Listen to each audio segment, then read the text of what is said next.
Hello everyone, this is Dr. MD Shamim. So here I am going to demonstrate a small animations taking a cross section area of eye sections. In the left bottom side you will find eye section cross section area beam. Flange top and bottom where we are having in between that. See, this is our web flange at the top and this is also a flange at the bottom. Now on the top eye section which is non-uniform here, okay, means neutral axis away, not at the center, you can find maximum shear stress is at the neutral axis. The same we can see in the animation. So in animations you can find this. Let's pause the video.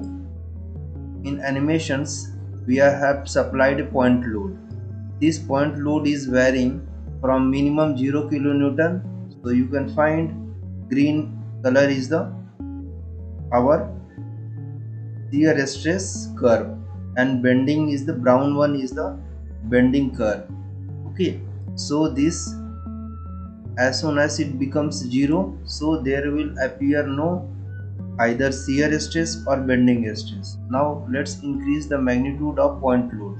See, as the point load magnitude is increasing, you can see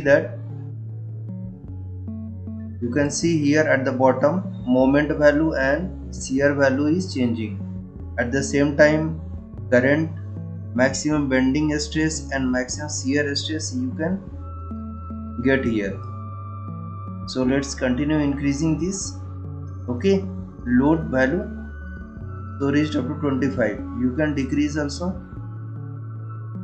As it is decreasing, the changes in the corresponding bending stress and maximum shear stress is taking place. Okay, now let's keep at 5 kilonewton here. Load positions you can change here, moving the point load to the extreme left side. Okay, now you are moving the load to the right side position. Okay, so you can see that there is no changing in the bending and the shear curve. Okay, now you can change the beam length also. Okay, for the time being I have kept at here 4. Now here at the bottom for the eye section, flange width is this one. This one means width of the flange. The top one in the figure, top and the bottom are the flange, and in the middle connecting the two flanges is known as web. So here you are changing the flange width. See how. Now the total height you can change. Total height, capital H means total height. Okay, this total height. See the changes corresponding in the bending stress and the shear stress you can notice here. And web, this is our middle portion is our web. Okay, now let's set the capital H value at somewhere here. Now web thickness you can change. See the thickness of the web you are changing like this. As the thickness you are changing, the corresponding change in the shear stress curve you can notice easily. Okay, now the next is the flange. This is top and bottom. Flange height you can change, thickness of the flange means. Okay, now this you are changing flange, bada wala, big one. Okay, width you are changing like this. Now total height you can change here like this.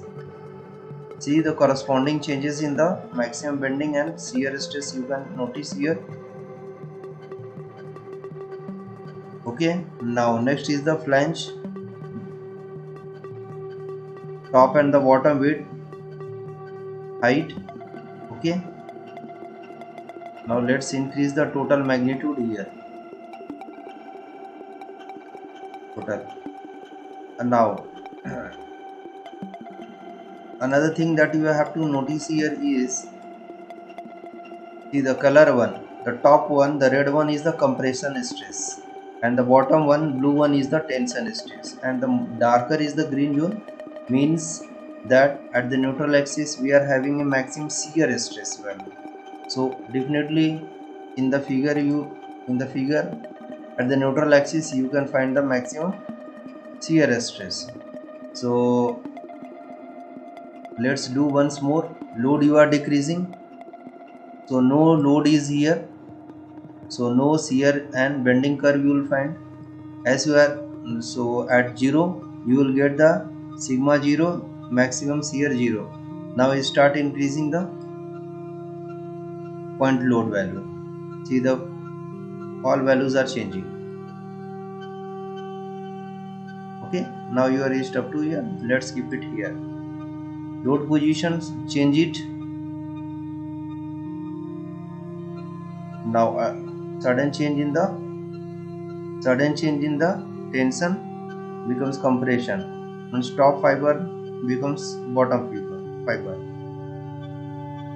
Beam length you can change here. I section, as you are decreasing the flange and top and the bottom width, decreased bottom width, you can get something like this. Okay, and as you are increasing,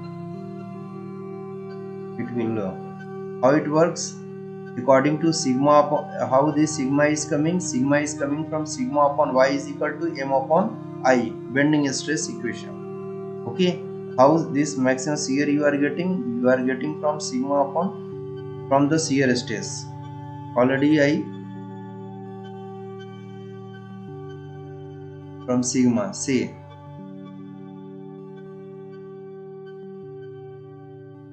from the shear stress equations you can get here. Okay, now as you are in decreasing flange width, you can get like this. Now total height you are decreasing. Okay, so compression on top, tension in bottom. Darker green, neutral axis, you are getting the maximum shear. Height you are increasing. Now width, web, this is web.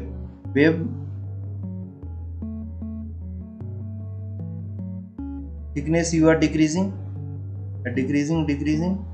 Okay, see the shape of shear curve, because maximum shear you get, this green is the shear, maximum shear you get at the web. Thickness you are increasing on the web. See the how the curve is changing. Okay, flange means top and the bottom height. Okay, let's play in auto mode.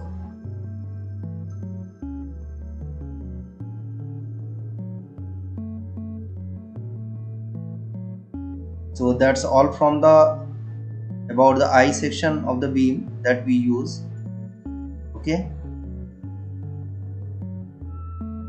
change the load, in the load position,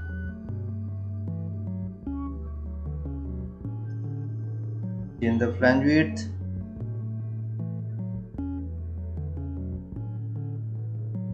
total height decreasing, web, flange. Now increasing the flange width, increasing the total height, increasing